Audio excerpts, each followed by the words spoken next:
Welcome back to The Explainer. Today, we're taking some crucial everyday information and breaking it down into something you can actually use.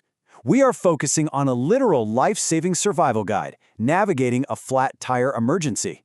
If you drive anywhere near the Schertz and I-35 corridor, you know it's a wild mix of high-speed interstate traffic and bustling local roads. We're going to look at exactly when you should try to fix a flat right on the spot and when you absolutely need to tow it. We've all been there, or at least we all dread being there. Usually, it happens right when you're already running late, right? You're cruising down the highway, maybe singing along to the radio, and then you hear it. That visceral, sudden, rhythmic thudding from your wheel well. The steering wheel pulls, the whole car shakes, and you just get that sinking feeling in your stomach. In that exact fraction of a second, your priority has to immediately shift. It's no longer about reaching your destination. It is entirely about ensuring your personal, physical safety. Okay. Let's dive into this. Here is a quick look at our roadmap for today. The blowout emergency, the DIY repair checklist, when to call a tow, the cost of driving flat, and waiting for rescue safely.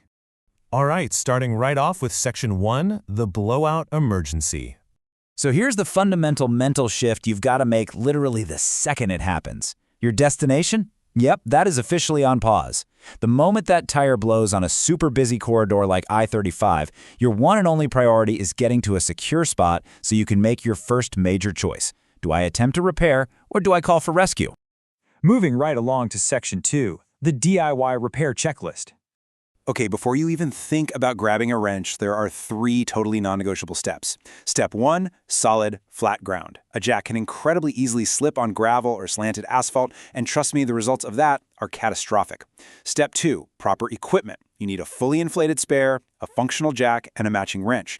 Actually, fun fact, a lot of modern cars don't even have true spare tires anymore. They just have a temporary inflation kit that does absolutely nothing for a blown-out tire. And step 3, clear visibility. You need to be able to see exactly what you're doing, and other drivers definitely need to be able to see you. And this brilliantly illustrates the massive difference between a minor inconvenience and a huge physical risk. Think about it. Changing a tire on a sunny Texas afternoon on a quiet residential street? Manageable. But attempting that exact same task at midnight during a pouring rainstorm on a narrow highway shoulder? No way. That is a recipe for absolute disaster. Your environment basically dictates your decision here. Which brings us to Section 3, when to call a tow. 70 miles per hour. That number is absolutely terrifying when your car is sitting completely still. If your flat is on the driver's side and you are parked on a narrow I-35 shoulder, a DIY repair puts your vulnerable body mere inches away from 18-wheelers flying past you at 70 miles per hour. It is a massive physical exposure, and I promise you no tire repair in the world is worth that level of risk. And beyond just traffic speed, you've got to look for mechanical deal breakers. High-speed blowouts don't just pop like a tiny balloon. They shred rubber with violent force. If you look under the car and see torn metal, leaking fluids, or serious structural rim damage, a spare tire just isn't going to save you. You absolutely need a flatbed tow.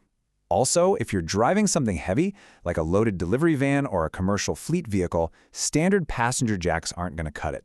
You need specialized lifting equipment so you don't damage the frame or accidentally shift your heavy cargo. So when we map all these variables out, the verdict changes instantly. A safe parking lot with the right tools, low risk. Takes maybe 15 to 30 minutes and you're good to go.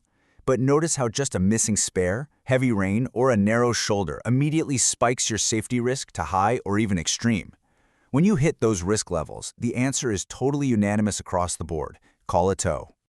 Let's jump into Section 4, the cost of driving flat. This right here is the most common question drivers ask in a total panic. Hey, can I just limp this car to the next highway exit or that gas station right up there? The short answer is absolutely not. Unless leaving your car exactly where it is poses an immediate, literal threat to your life, don't do it. Driving on a flat is incredibly destructive.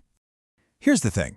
People try to avoid a simple tow fee, but by limping along on the bare rim, they completely shred the tire beyond any hope of repair. And worse, they permanently bend the metal wheel rim, destroy really expensive suspension parts, and completely ruin their wheel alignment.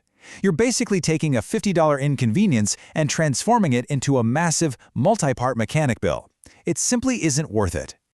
And actually, let's look at this from a community angle for a second.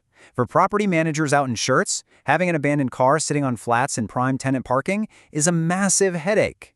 Swift, transparent, local towing responses ensure that apartment complexes and retail plazas stay completely clear and accessible for everyone. Finally, Section 5. Waiting for rescue safely. If you find yourself stuck on a highly congested route like I-35, the absolute safest place for you is inside your vehicle. Seriously, do not stand out on the shoulder. Keep your seatbelt firmly fastened to protect against rear-end collisions, and roll your window down just a tiny crack. Why? So you can actually hear the hefty diesel engine of your arriving tow truck. You should only ever deploy those reflective triangles if there is a massive, incredibly safe gap in oncoming traffic. So the crucial point here is managing your expectations. 45 minutes. Local Schertz towing professionals typically arrive anywhere within 30 to 45 minutes, depending on the gridlock. I know that wait can feel like an absolute eternity when cars are just buzzing by you, but practicing safe patience is literally how you survive this. But you can absolutely speed up that wait time by giving perfect information to the dispatch operator. Empower yourself by communicating precisely. Take a look around, identify nearby mile markers, read specific exit signs, or spot distinct commercial landmarks along the highway corridor. Telling dispatch exactly where you are helps local operators cut through that I-35 gridlock so much faster. Oh, and here is a fantastic pro tip for you. Calling a tow truck doesn't automatically mean you're getting hauled off to a repair shop. If you've got a good spare in the trunk but you just lack the tools, the physical strength, or honestly, the safe space to do it yourself, the professionals can safely swap that tire right there on the shoulder and get you straight back on your way. Now, if you happen to break down at night on a dark, poorly lit rural road, the protocol is slightly different but just as strict. Get your hazard lights on immediately. Do everything you can to get the vehicle completely off the roadway.